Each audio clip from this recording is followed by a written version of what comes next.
us today, participating. But if you're watching from work or wherever, today will be the final tutorial, and then we'll be looking at Unit 7. I'll also go through a quick recap of lectures 10 to 13, just to help you guys a bit with studying purposes. About the exam, it will be on the 23rd of October. Natalie has actually posted a Word document on Funda. I think it's an announcement where she gives you a bit of a breakdown of the exam, which is basically just study Unit 1 to 7.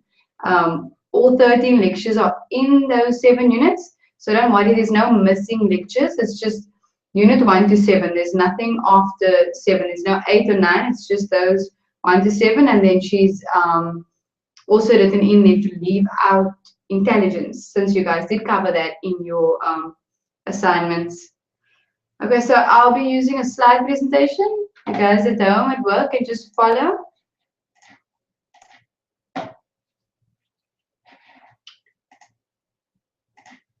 Okay, so define social psychology. These are important for your multiple choice questions. Also possible short questions. The study of the manner in which the personality, attitudes, motivations, and behavior of the individual influence and are influenced by social groups. Social groups can be the friends, family, parents, all how the influences an individual's behavior. Okay, so okay, wait, I think I skipped something. Let's just go back there. Okay, so impression formation. The impression you're basically giving others of yourself. So primacy effect, evidence you are presented with first about the person remains strong and has more influence than subsequent information. So those first impressions people give you, those are kind of what stick. That is the primacy effect. Then your recency effect. The later information has more influence than earlier information. Okay, so I've got a question here, but we don't have any participants, but that's okay. Stereotype. What is a stereotype? Explain how a stereotype can actually lead to a negative evaluation. Okay, so a generalization we have about others. That is basically what a stereotype is, and it's not necessarily always true. It's maybe being true of a few people and then just being generalized to the rest of the people in that particular group. For example, all Black people can dance. That is a stereotype. Women are good homemakers, you know, being in the kitchen. Another stereotype, Jews are tight-fisted. These are just examples of what stereotypes are. Just go through that. Self-concept. How do you see yourself? So you go through your self-esteem. What is self-esteem? Collective self-esteem. Okay, reflected appraisal principle. The term refers to a process where we imagine how other people see us. In many instances, the way we believe others perceive us is the way we actually perceive ourselves. So our identity is basically now based on the opinions of other people. So we begin to see ourselves as stupid. If people constantly call us dumb, we begin to see ourselves as dumb, when that is not actually the truth. Okay, so name the 5 axes of diagnosis. Okay, so since there's no participants, I'll go through it with you. It's important to know this. Basically, when a client or patient comes in, you will have to fill in this information, and you'll fill this information in 5 axes. So now I'll go through it with you quickly. Okay, so axis 1 are your clinical disorders. Those are your main disorders. Here's examples. Eating disorders. Some of you guys have covered this in your assignments. Bulimia, anorexia. Those will fall on axis 1 because it is a clinical disorder. Major depression and DID, dissociative identity disorder, also known as multiple personality disorder, also will fall on axis 1. Axis 2, your personality disorders, as well as mental retardation. So examples I've given here: antisocial personality disorder, borderline personality disorder. Your axis 3 are your general medical or physical disorders. This is basically not psychological. These are maybe, as examples I've given, diabetes, hypertension, asthma, heart problems, all these things that are more something that a doctor, a medical doctor would diagnose. Axis 4, psychosocial and environmental problems. Example, severe problems with primary and social occupation. So this example is actually taken from a real case study in Axis 4, severe problems with primary and social occupation, finances, and education. So these are your problems that you have at home, perhaps clients' problems, low income, which may be contributing to a bigger problem.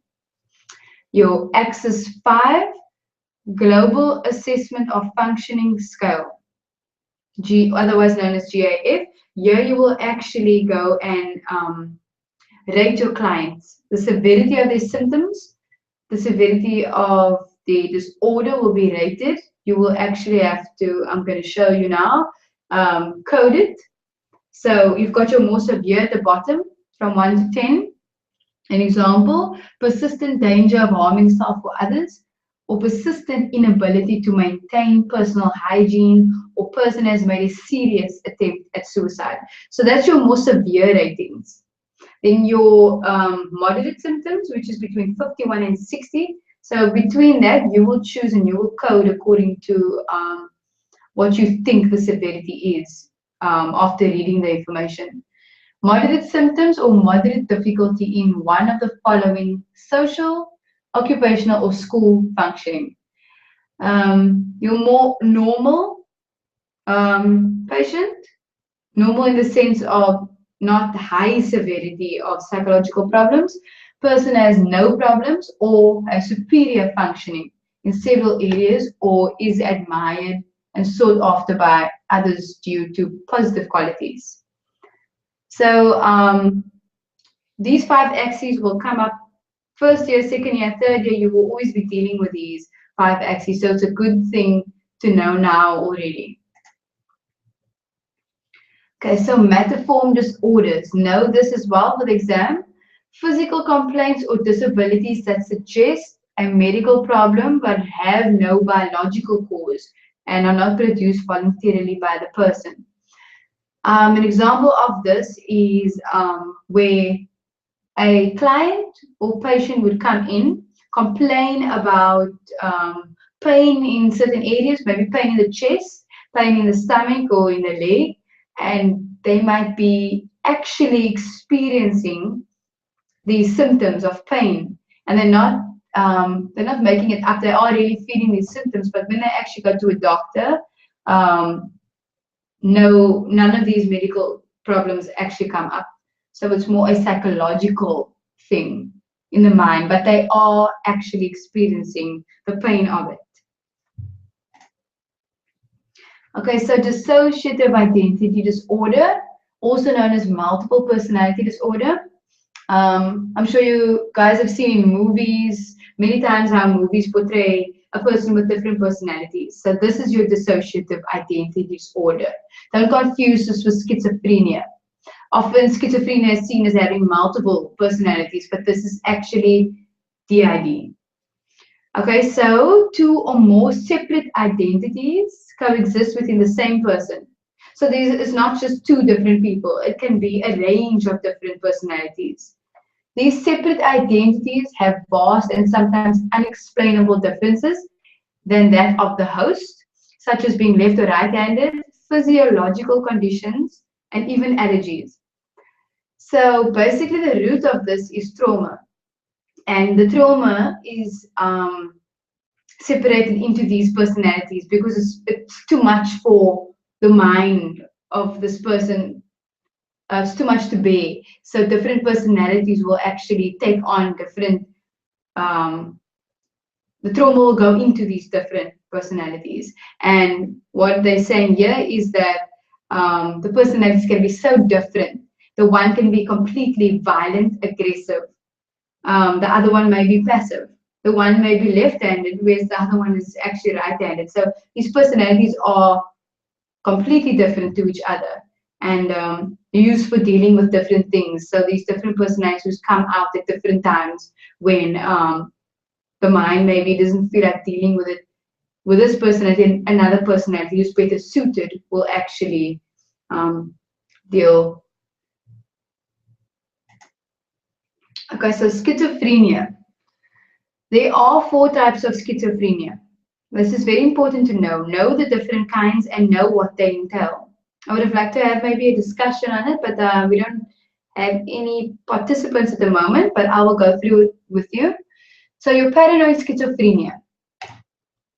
This is very common. This is the common one. Consists mainly of delusions of persecution, in which they believe that others wish to bring them harm, or delusions of grandeur, in which they believe that they are enormously important. Delusions of grandeur are, your personalities where individuals, people think they're more superior than others. So they think they're on top of the world and that they are more important than anyone else. And their problems are more important. Everything that they do is more important than somebody else's. This is actually also seen in bipolar. So you've got your hallucinations as well. Hallucinations may occur, not always, but common symptoms to paranoid schizophrenia are delusions and hallucinations. Okay, disorganized schizophrenia, it's all in the name. Very disorganized mind, features confusion and incoherence together with severe deterioration of personal hygiene, basically, washing themselves. Personal hygiene deteriorates, social skills and self-care. Emotional responses are often highly inappropriate as well. Because of all the confusion and disorganization in their mind, often the emotional responses become blurred as well.